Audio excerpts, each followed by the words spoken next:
Your American hero, G.I. Joe is there. Hey, welcome to Saturday Shorties. I think I have one more Scarlett video in me, so let's get right to it. Meet Classified Scarlett. This figure was released in 2020 with all original parts. At least I'm pretty sure of that because she was part of the very first wave of classified figures ever released. Kinda amazing that this toy line is already 6 years old when you think about it. It still feels like the new kid on the block to me. Back then, the classified line had some mighty big shoes to fill. Well, small shoes really, considering the original line were 3 3/4 inch. But you know what I mean. Let's see how they did with this figure. And I think she's okay. Not great, but certainly not bad. She does look just a bit too thin for my liking, like it's a bit unrealistic. Doing research for this review, I found out that when the figure came out, there was some criticism from fans that her head sculpt made her look too young, like a teenager almost. And I don't really see it. Maybe from a certain angle or something, but she looks adult enough. And this may be my personal bias since I know somebody who looks like this, but this is probably my favorite Scarlett head sculpt.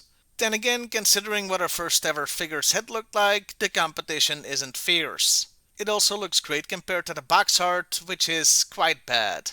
As for the overall look of the figure, I think it's a pretty good homage and upgrade of the original look. It's different enough but still recognizable.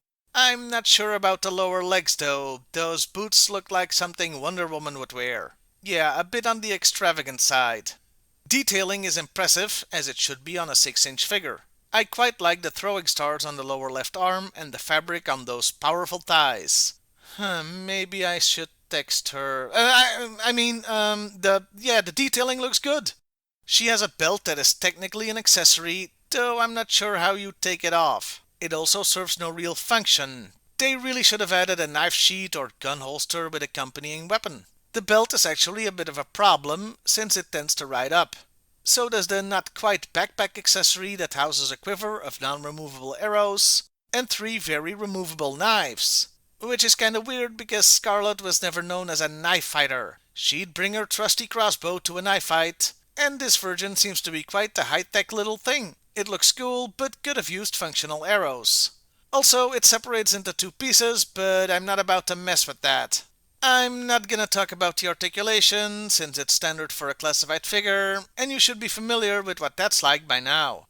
Overall, yeah, it's a perfectly fine figure. Not awesome, but a good showing for what was at the time the start of a brand new G.I. Joe toy line. I believe it was good enough to get people interested. Well, I'll see you next time, everybody, and hey, why not like, share, and subscribe if that's your thing.